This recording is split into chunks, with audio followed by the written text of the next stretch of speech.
Wonderful, wonderful. Well, first things first, let's start this off really, really simple. And I want to check in. How's your day going so far? Yeah, not so bad, man. Not so bad. It's a bit rainy in Scotland, but you know that's kind of par for the course, as they say. Of course. Well, does anybody know anything about Scotland? It's rainy and that's about it. It's not a beautiful country or Like the anything like that, first just thing rain. everybody thinks. It's bad. Exactly, exactly. How's the weather where Oh, you are? at the moment, it's all right. Looking out the Okay, window, it's sunny, it's all right. that's But good. it's England as well. You never know. September as well, too. Sure. How about so obviously we're reaching the latter portion of 2023. Are you satisfied with what North Atlas has accomplished so far this year? Well, absolutely. We set out to make another EP, our second ever EP. Longest shadow attached to the ankle. So we came out with that, and I'm very pleased with that, man. We played Download Festival this year, which was a lot of fun, and the weather was a Wonderful. damn sight better than today. So yeah, I'm very happy this year. I think, yeah, looking forward to next one. A high point download, a high point of the North Atlas career to date, you reckon? I would say so, man. I would say so. It was a great reception, man. And you know, obviously, Download is a big deal for every heavy guy. You know, I mean, our bass player, I think, has a Download tattoo. You know what I mean? So for him, it was like, oh wow, this is a moment. You know, so yeah, it was fantastic. A nice bucket list moment. One more ticked off. Sure, 100%. Well, we are, of course, 1 week out from the release of your brand new EP, The Longest Shadow Attached to the Ankle. Where's your head at with it right now? Are you at that point where you just kind of want it out? Are you still enjoying the ride? Yeah, man. No, no, absolutely. Well, we're releasing it. I think it's the day before we play in Glasgow. So this will be the first ever headline tour we've ever done in the UK. So Mm. I think I'm looking forward to that day especially, you know, because we're going to get to play some of these new songs live. We're going to get out there and blow the cobwebs off them, man. So I am very excited, very excited. From your perspective, what was different about North Atlas when you compare this EP to the previous and debut EP, Await for the Heavy Handed? I think the songs are maybe a bit better put together. You Okay. know, with a Wait for the Heavy Handed, a lot of that was written in lockdown. So, you know, I was in a flat in Glasgow and we were working with our producer and friend Dan Weller, and we were going back and forth, you know, over Zoom and whatnot. It's not quite the same as being in the room together with your friends and your band and putting together songs, you know. So I think Longer Shadows perhaps a bit more together song wise, but that's not to say that I don't think Wait for the Heavy Handed has its moments, you know. You feel like as a group, being able to write together after, obviously, kind of working in lockdown and that style of things. It went on for quite a while as well. We got to bear that in mind. It wasn't like it was a 2 month period. It was over 2 years, effectively.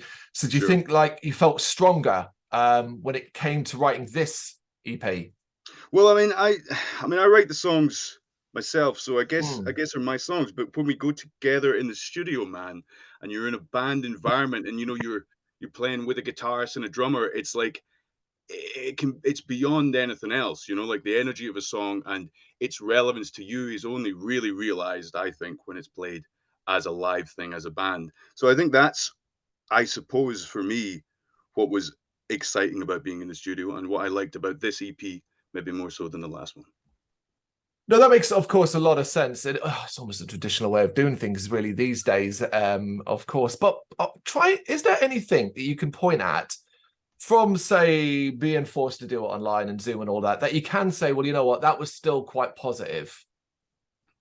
Yeah, well, I'll tell you, man, I recorded the vocals for our song House of Mirrors. I recorded it like in my bedroom, and I had my sheet against the wall to, you know, the reflection filter would usually be there for a vocalist in the studio. So I had my little bat cave in my little flat in Glasgow.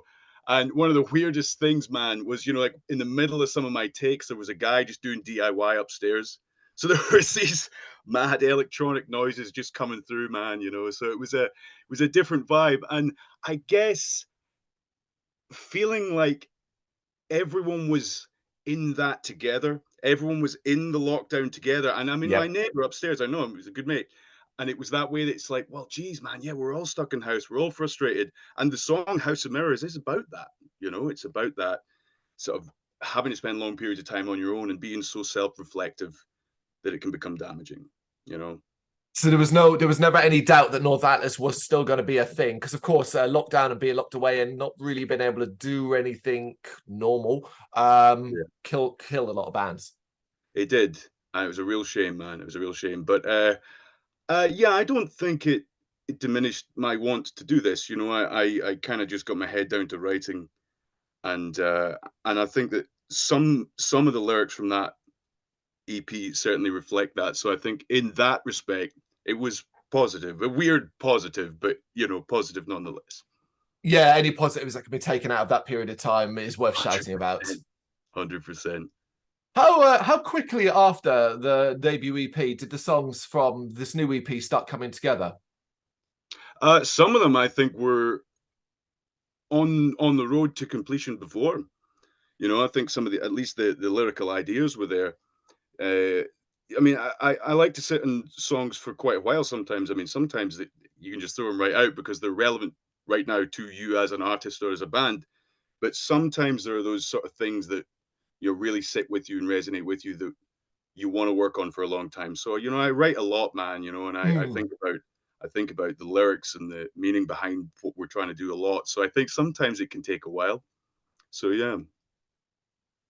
Has the sort of evolution and advancement of your sound, things you would have learned from the first EP that you've now taken into the second, things that you've learned as a songwriter over the last few years, been an easy process? Is it quite comfortable for you? Yeah, man. Well, the most important thing for me as a songwriter has been to be as truthful as possible.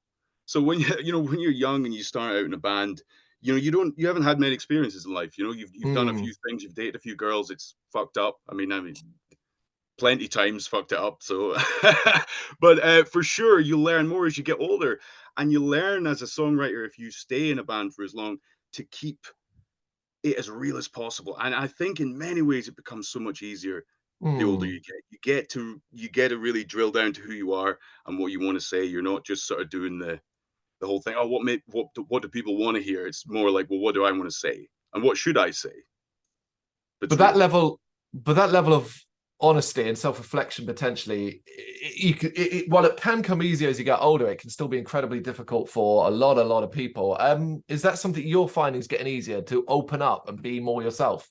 Definitely, definitely, wholeheartedly. Yeah.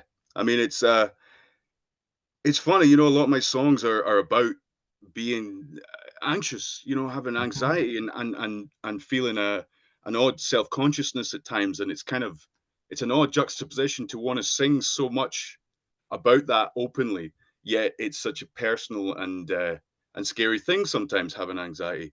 So I guess it's yeah, I guess as I've gotten older, I've learned that there's a kind of cathartic way to deal with that, and perhaps that's how I deal with it, man. If you don't mind me asking, when you say anxiety, is that more from a personal level or is it related to the band, Well, yeah, it's like a personal anxiety, you know, it's something that I guess, yeah, I but guess not a as a lot of people have. performer? Not as a performer, no, I don't feel it when I go on stage. No, Mm. I don't feel anxious up on stage or anything. I feel more like this is what I mean about it being a juxtaposition. You know, you're quite yeah, you're quite wound up in your own head, and you get on stage, and it's the very opposite. You're there with everybody else, and you're all one. You know, and that's part of the feeling of having anxiety. It's feeling like you're not one with other people. You're on your own, and you're isolated. But on stage, it's the very opposite. It's like you're together with everybody, and you're sharing the experience. So it's kind of, yeah, as I would say, cathartic. A nice outlet to have. Everybody kind of needs one if they can find one, really.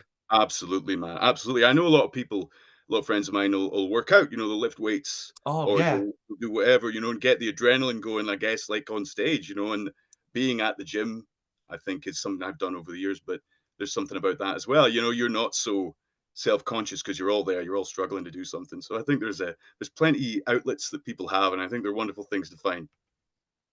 Well said. Did you have a clear vision for what you actually wanted to do with this release from the start? For example, was it always going to be an EP? Yes. Mm. We'd always planned to do I think 3 EPs. I think we're gonna do this one and then another one. We have a plan to do that. That's the current plan.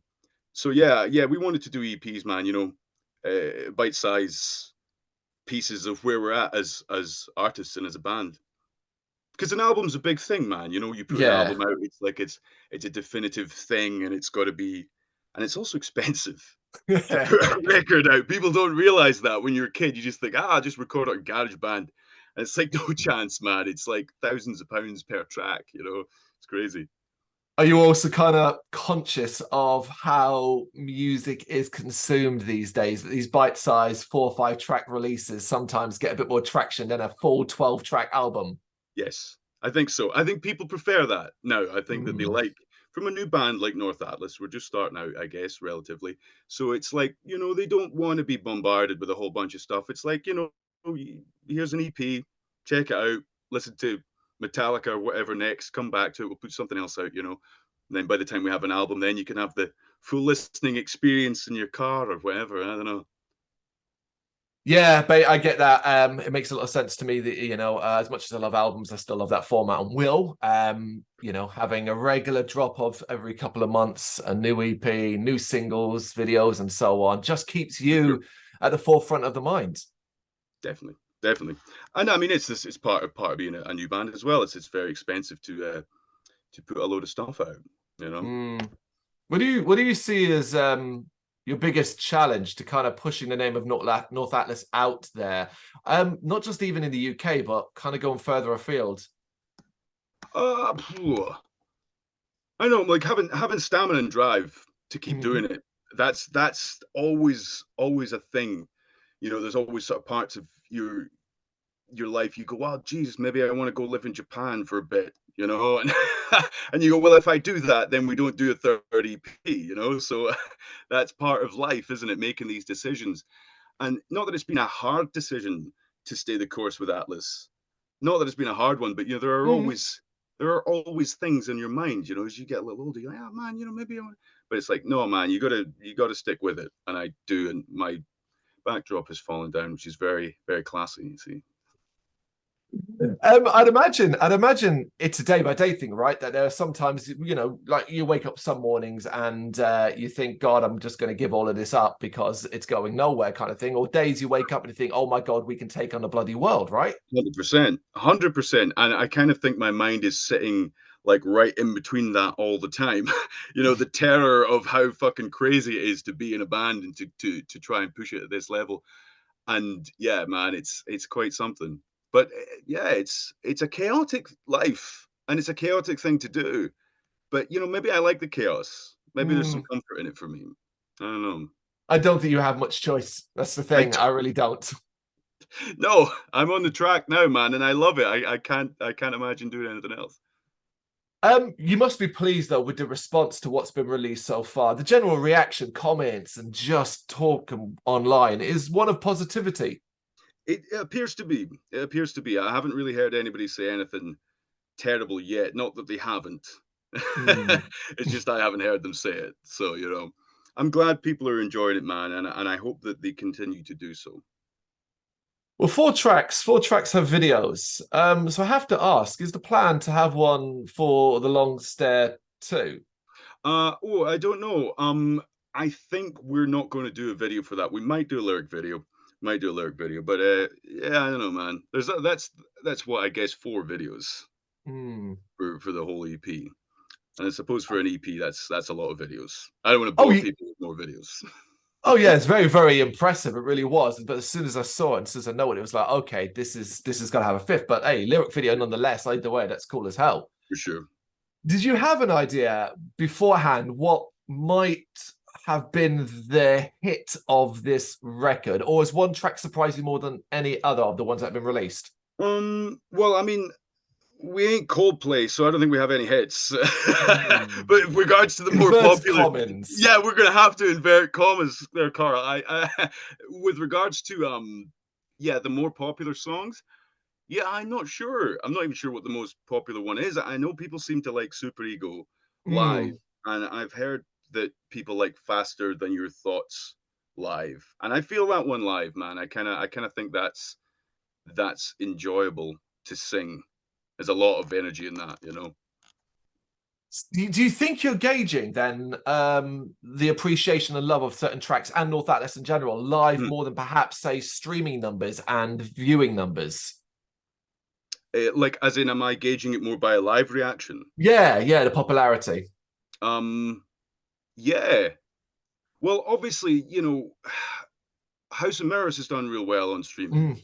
which is cool. I'm very very glad people are listening to it, and absolutely honored and humbled. But yeah, with regards to live, yeah, I don't know. We were playing through the set that we're about to do. We're about to start this tour in a couple of weeks, and we were playing through it yesterday.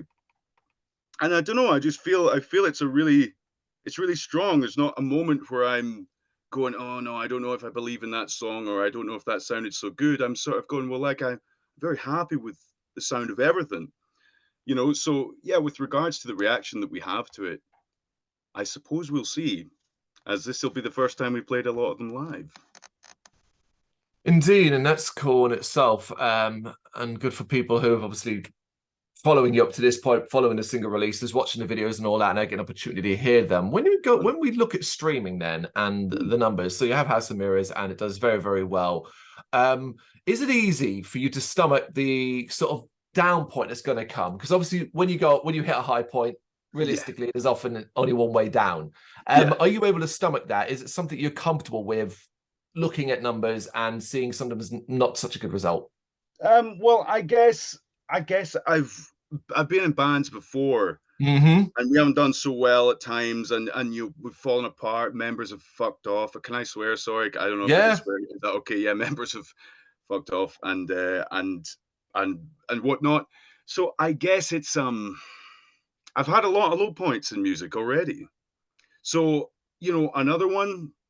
I don't care. I also don't really care about that sort of stuff, man. I'm Good. doing it for me. I'm doing it to be an artist and to write what I want to write. And that is equally the same. If I start writing stuff that I think is shite, I'm not going Mm-hmm. to stop. Like, I'm not here to do some ego thing or to go, oh, I'm in a band, how great that is. Like, no, no, I really love music and I really love being in a band. So whether there are high points or low points, I don't really care. I'm here to be in a band. That's good to hear. I'm always interested to gauge every artist and band I speak to about sort of streaming numbers and online world because it's such a massive part of being in a band these days. It But really it's is. so easy to get obsessed over that sort of thing and get hurt by the lack of like when it doesn't go your way, basically. Right, right, yeah. Well, I think it's something you can't take too seriously, man, because it's not Mm, real. It's not real, man. What's real is live. It's when you play live. It's when you're in front of people and what they really think. Look, man, Drake has like what billions of plays. Like, come on, man. Like, who cares about Drake? Drake You know, fans. but yet there's millions of streams, and you're sitting there thinking, well, who the fuck cares, about streams? It doesn't mean anything. Look, it means something that people are listening to it, and that there's fans there listening to it. So don't get me wrong, please keep streaming it and Yeah. keep enjoying it by all means. But when it comes to those little numbers next to the name, like, who cares, man? It doesn't mean anything. Drake's got a million, and he's crap. I know, He's not yeah. crap. He's okay. He's okay. Yeah, well, each to our own, of course, in that regard. And of course, like I said, you said yourself, you need to have silly numbers in streaming to possibly earn any money from that. Sure. So ultimately, you selling records and t-shirts, shows, and people coming and buying gig tickets is always going to be more beneficial to you. So Yeah. five tracks, five great examples of the North Atlas sound and the variety you have to offer. So, where does the line in the sand appear for you from a creative standpoint as a songwriter? As in, like, where I feel is artistically straying into a territory I don't think is good. That's I it. don't think that exists for me. Good. I mean, I really do like a lot of different types of music. Like, I was talking to somebody about this the other day. The amount that, like, some of Kanye West's, like, earlier stuff has influenced our music and the samples that he Mm. used, right? So, when it comes to going off on a musical tangent, we do that all the time. We love all sorts of music. I guess the sound of the band isn't likely to go off and sound like an indie band without starting in different band, if you know what I mean. So Mm. it'll always come from a place of heavy rock, but you know, like that sort of shit influences. Have you heard Yeezus? Kanye West Yeezus? Have you heard it? The record? Probably just by popular plays out in the world. I've never gone out of my way. I've never put a record on like that. It's heavy metal as fuck, man. It is. It's dark. It's vibey, and we've drawn a lot of influence from loads of different places, and that's one of them. Yeah, I mean, I looked at sort of like some of your listed influences beforehand, to sort of get a rough idea, and it was so varied. Mhm. And which obviously kind of gave me a vibe before, but it still doesn't always fully explain to influences. Doesn't mean that's what you're going to sound like. It's just something that, Oh, totally. you're taking vibes from. Yeah, right. Well, I mean, people seem to describe us as Biffy Clyro and Nine Inch Nails like smashed together. Yeah. Yeah. It's so weird 'cause they're two opposite bands, Yeah, I feel but like the they Biffy came Clyro up thing together. comes as well just because of the Scottish thing. Yeah, right. Well, I mean, Biffy are huge to us, man. You know, growing up in the Freezing Gallery, it was well, yeah, it was huge for us right from the start. Yeah, Yeah, that's but one of the Nine Inch biggest. Nails are great as well, man. I don't know, like they're incredible, incredible band. Yeah, two of the biggest rock bands in the entire world. Simply as that, it's no question. Sure. So, what right now does the rest of 2023 look like for North Atlas? Talk to me about plans that you have in place. Obviously, we got the tour.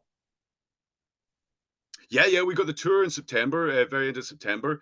We're writing a bunch of stuff at the moment, which we're going to put together as time goes on. We're doing a few festivals. Um,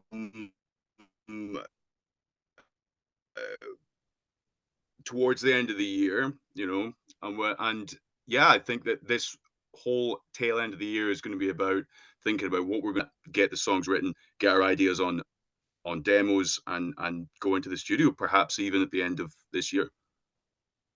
Okay, so plenty to look forward to, plenty to keep you busy. Plenty, very much so. What's a realistic goal that you can set yourself and that you would like to accomplish in 2024?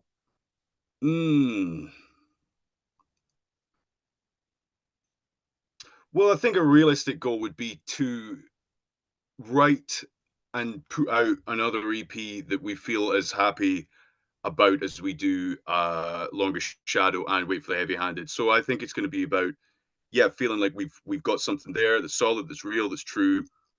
And yeah, and then I think that's probably the goal for 24.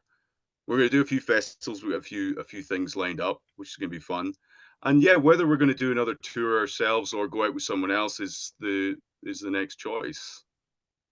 All very, very realistic, all easily doable. 100%. But for now, right now, September 22nd, The Longest Shadow Attached to the Ankle is your brand new EP. Leon, while the connection holds up, we're not quite done. So fingers crossed it holds up for this section. So all right. This is Ozzy Osbourne, and in his head are randomized card questions. Anything and everything is in this. I pull out a random selection and you answer them. All right, hit me. Right, we begin with, all right, so band one. What is the best thing about being in your band? Oh man, about being in my band, I love my bandmates. They're the coolest guys ever, man. Like they raised my cool level up. That's what I love about Atlas. Fantastic. Have you ever had a diva moment on stage? I mean, maybe when I was younger. I'm usually pretty chill on stage, man. As I said, it's the place I feel actually the most chill in the world. A diva moment. I maybe shouted at sound engineers a few times when they've been not very nice. Okay. Most of them are great, though. Most sound engineers are amazing, and the show doesn't happen without them. But you sometimes get the occasional asshole, so perhaps there's been that moment when I was younger. Fair enough. Have you ever had a nickname? And if so, what is it? Ooh, ever had a nickname? Ooh. I can't remember. Have I got one? Try to think about the group chats that I'm on. You always get nickname things. Yeah. I got the nickname The Big Show. as in the wrestler from the 90s, because the theme tune seemed really appropriate, I guess, and that seems to have been a thing. So the guys sometimes do that. I was doing an interview in Luton, and my friend sang it as I entered the room, and I think that's when it started. So the Yeah, picture is that would be, yeah, that would be, that introduction to his theme music would be an amazing way to come out on stage too. it would be incredible, man, like, Jesus. Okay, have you ever vomited on your own shoes? Oh, hundreds of times. Of course. Who hasn't? Who hasn't? It's Absolutely. too easy. That's every weekend. What is your go-to pizza order? Pizza? What's Oh on the top? my god. I like olives, chilies, that sort of thing. Yeah. Although, Okay. what's your feeling about pineapple, man? I can go pineapple. Well, there is a one of the questions in here I know because it's come up in the past is about pineapple and pizza. So forget it. Let's do that then. Pineapple and pizza, yes or no? Definitely yes. Well into it. Well into it. Just... Anchovies too, by the way. Anchovies are awesome on pizza. Anchovies I'm cool with, but pineapple and pizza I've never enjoyed. I'm not one of those that think like you can't have it because hey, put whatever the hell you want on a pizza. But Did yeah. you guys have it down your way? Did you have Morrison's in Scotland used to do a thing where they would have like sweet pizzas, so they'd have like Cadbury's buttons and all that sort of nonsense on it. It was like Heart Attack City. Did you guys have that, or was it a uniquely weird Scottish thing? I've never seen that. My local is a Morrison's. I pretty much have to do shopping there every week, Yeah. and I've never seen sweet pizzas. It's bad, man. They're awful. They're terrible. But maybe it's just a Scottish thing. We're a bit nuts. Well, you are the creators of the deep fried Mars bar, right? So I mean, we've got to keep pushing it, man. We've set the bar real high. All right, sticking with food. What is your drunk food of choice? So you've been out on it. What you want? Chips, cheese, and doner. We're on it till the morrow. It is. All right, there it is. I love it. That is a simple thing, but it's my wife loves that stuff as well when she's drunk. So I mean, when you're drunk, you don't realize how bad it is. When you're sober and you have that, you're like, oh my god, what the hell is this made of? It's awful. Or you wake up in the morning, you're hungover, and you look over and you see the greasy wrappers, and you think, I shouldn't have done that. And the shame sets in immediately. You're like, oh, dude. All right. Right, this next one has been one of our more debatable ones amongst bands that's when it's come up. Was Metallica right for going after Napster? Mm-hmm. Was Metallica right for going after Napster?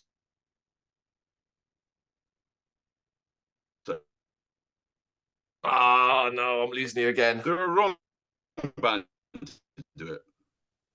They were the wrong band to do a collection of smaller artists. It's the big corporate. I love Metallica, immediately seen as this big corporate thing, and that's not what it was. I mean, luckily things have evolved and all that sort of stuff now in music, but yeah, with regards to I wasn't in a band when Napster happened, so I don't know exactly what it is. It's Spotify and shit for me now, but I think that it was the fact they were just so bloated. It was this big thing, and it was just like, yeah, fuck off, Lars, coming in trying to be all. But the concept of it, I get it. I didn't have skin in the game, as they say back then, so I don't know exactly. But I get his point. But they were the wrong band to do it. Should have been smaller bands coming through saying, "Hey, we need to keep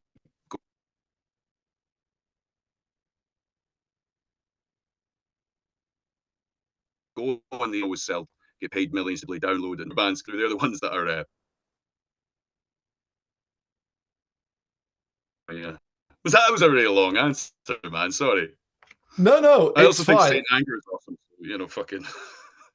It has its moments. It does.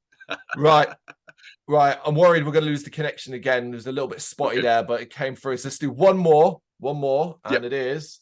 All right, name one band or artist you'd one day really like to tour with, either as the headliner or as your support.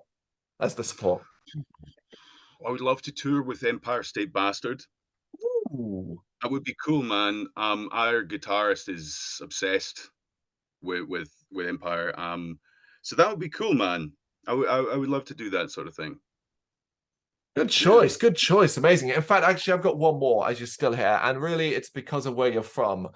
Mm. And I want to get a really strong impression, a good impression of a wonderful, beautiful country. What is the best thing, in your opinion, about Scotland? Best thing about Scotland? I mean, I've got to say music, right? It's just Yeah. incredible. And I mean all genres, it's just a vibe, man. We're we've got too much time spent indoors writing. That's what it is. We don't Yeah, actually this go outside. the Scottish scene is incredible. Do you know and follow Bloodstock's Metal to the Masses events? No, it's like a playlist. No, it's so Bloodstock Festival does Oh, like you mean you go again? oh, Metal to the Masses, yes, Yeah. right, yeah, sure, I get you. Yeah, yeah. Yes, From that, I know what and the you're up talking and about, yeah. coming unsigned Scottish bands, it's always one of the strongest of the year. Produces some incredible bands. It's an incredible scene up there. Absolutely. It very much is, man, and, the alternative stuff's kinda coming back. I think it's maybe coming back all over the UK, to be honest, but it feels like Mm. there's sort of something rising through in Scotland right now, so it's a lot going on. Something in the water. And on that note, before we lose this connection completely again, Leon, we'll wrap it up there. Thank you so much for taking the time to do this. I really appreciate it. It's much appreciated. Thank you very much for watching. If you'd like to see more content like this, please consider hitting the subscribe button. It is gratefully appreciated. You can find us over at gbhbl.com, our full website where reviews, news and so much more goes up daily. We're also on all social media platforms, Facebook, Instagram, Twitter, Threads, at gbhbl. Just search for gbhbl and you will find us out there. We also have merchandise on sale. You can access the shop via the website.